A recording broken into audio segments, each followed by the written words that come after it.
तो चलिए आज मनाली 28 केएम की उस खौफनाक कहानी को परत दर परत खोलते हैं। हम सिर्फ कहानी को दोहराएंगे नहीं, बल्कि ये समझेंगे कि आखिर ये कहानी लोक कथा, साइकोलॉजी और एक बहुत ही स्मार्ट नैरेटिव का इस्तेमाल करके एक ऐसा डर कैसे पैदा करती है जो सुनने के बाद भी जहन से नहीं निकलता। चलिए इस बुरे सपने के पीछे की पूरी मशीनरी को समझते हैं। कहानी की शुरुआत ही होती है इस एक लाइन से जो सीधे दिल में उतर जाती है। और इसकी खासियत देखिए, ये एक बहुत ही प्यारी सुकून देने वाली चीज एक लोरी को ही डर का सबसे बड़ा हथियार बना देती है। ये हमें पहले ही पल में बता देती है कि इस कहानी के अंदर कुछ भी सेफ नहीं है, कुछ भी नहीं।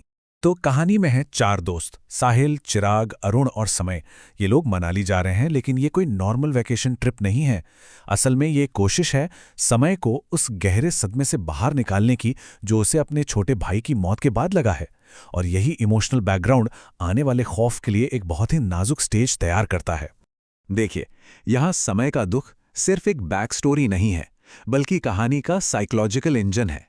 होता क्या है कि दुख इंसान के इमोशनल डिफेंस को कमजोर कर देता है, उसे बाहरी ताकतों के असर के लिए ज्यादा वल्नरेबल बना देता है, चाहे वो ताकतें असली दुनिया की हों या किसी और दुनिया की।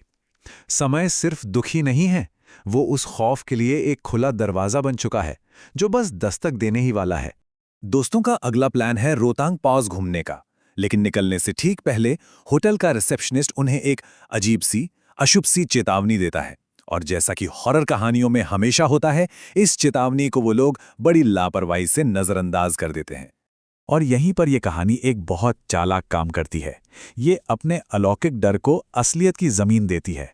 एक असली जगह के नाम का मतलब और उससे जुड़ी लोक कथा का इस्तेमाल करके ये कहानी उस खतरे को सिर्फ एक कल्पना नहीं रहने देती, बल्कि उसे हमारी संस्कृति और इतिहास से जोड़ देती है। इससे डर ज्यादा असली लगने लगता है। रिसेप्शनिस्ट की ये जो लाइन है ना, ये फोरशैडोइंग का एक क्लासिक उदाहरण है। ये तकनीक सुनने वालों के दिमाग में पहले से ही एक खतरे की घंटी बजा देती है।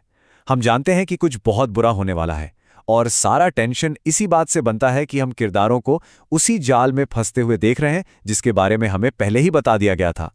और अब असली खेल शुरू होता है।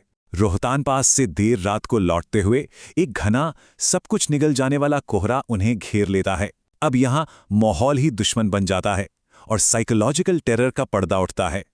और तभी उस घने कोहरे के बीच उन्हें एक मील का पत्थर दिखता है जिस पर लिखा है मनाली 28 किलोमीटर। एक बहुत ही मामूली सा साइन बोर्ड जो बहुत जल्द एक कभी ना खत्म होने वाले बुरे सपने का सिंबल बनने वाला है। ये एक क्लासिक हॉरर तकनीक है, टाइम लूप। बार बार एक ही चीज का सामने आना एक घुटन भरा एहसास पैदा करता है। यहाँ असली डर किसी भूत का नहीं, बल्कि इस एहसास का है कि आप आगे बढ़ ही नहीं रहे, कि यहाँ से निकलने का कोई रास्ता ही नहीं है। उम्मीद का खत्म हो जाना ही सबसे बड़ा खौफ है। और जो बात इस हिस्से को और भी डरावना बनाती है, वो है उस साए की स्ट्रैटेजी। वो उन पर एक ग्रुप की तरह हमला नहीं कर रहा, वो हर एक दोस्त को कुछ अलग दिखाकर उन्हें उनकी अपनी अपनी हकीकत में कैद कर रहा है। वो उनके बीच शक का बीज बो रहा है और उनके बचने के सबसे बड़े हथियार को ही तोड़ रहा है, एक दूसरे पर भरोसा। और यही सवाल इस हिस्से के डर का निचोड़ है। अब मसला सिर्फ सड़क पर भटकने का नहीं रहा, वो अपनी ही सोच के जाल में फंस चुके हैं। जब इंसान अपनी ही आंखों पर भरोसा न कर सके तो फिर किस पर करेगा? और फिर आता है वो सीन जो दिमाग सुन्न कर देता है। कीचड़ में सने, फटे कपड़ों में एक लड़के का चलती गाड़ी के साथ बिना किसी मेहनत के दौड़ना, ये फिजिक्स के हर नियम के खिलाफ है। ये एक अजीब अनकैनी एहसास पैदा करता है, कुछ ऐसा जो जाना पहचाना सा है, लेकिन बिल्कुल गलत। और यही बात इसे हद से ज्यादा डरावना बनाती है। अब कहानी होटल के कमरे में पहुंचती है। दोस्त बुरी तरह डरे हुए हैं, पर उन्हें लगता है कि खतरा टल गया, कि अब वो सुरक्षित हैं। लेकिन कहानी हमें बताती है कि 4 दीवारें उस बुराई से नहीं बचा सकती जो पहले ही आपके अंदर आ चुकी है। कहानीकार यहाँ सन्नाटे का बहुत ही खूबसूरती से इस्तेमाल करता है। रात के 3:30 बजे जब पिन ड्रॉप साइलेंस होता है, तब एक छोटी सी आवाज भी गूंजती है। और जब वो आवाज आती है तो फौरन एक खतरे और बेबसी का एहसास होता है। ये लोरी, ये तो प्यार और सुकून का प्रतीक है ना? और कहानी का सबसे जीनियस मूव यही है कि वो इसी मासूमियत को खौफ में बदल देती है। जब साहिल समय को अपनी ही परछाई के लिए ये लोरी गाते हुए देखता है तो एक बेहद निजी और प्यारा लम्हा खालिस डर के मंजर में तब्दील हो जाता है। यहाँ शीशा सिर्फ एक आईना नहीं है, वो एक बिगड़ी हुई डरावनी हकीकत का दरवाज़ा बन जाता है। ये खौफनाक बदलाव सिर्फ अक्स में दिख रहे हैं, जो इस बात का प्रतीक है कि सामने खड़ा इंसान अब सिर्फ एक खोल है और असली शैतान अंदर बैठकर सब कुछ कंट्रोल कर रहा है। ये आखिरी सवाल, ये साइकोलॉजिकल टेरर का पीक है।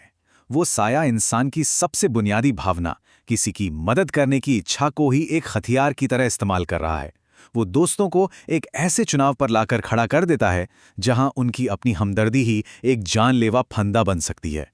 इस भयानक अनुभव के बाद दोस्त वही करते हैं जो अक्सर ऐसे हालात में किया जाता है।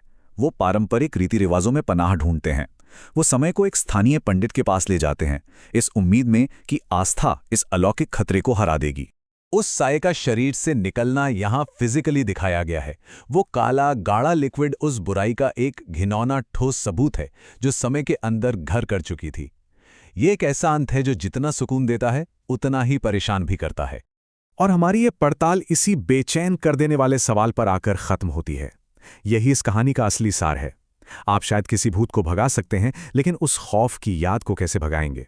शारीरिक आतंक भले ही खत्म हो गया हो, लेकिन वो मनोवैज्ञानिक जख्म हमेशा के लिए रह जाता है। और यही चीज़ इस डर को बेहद निजी और कभी न खत्म होने वाला बना देती है।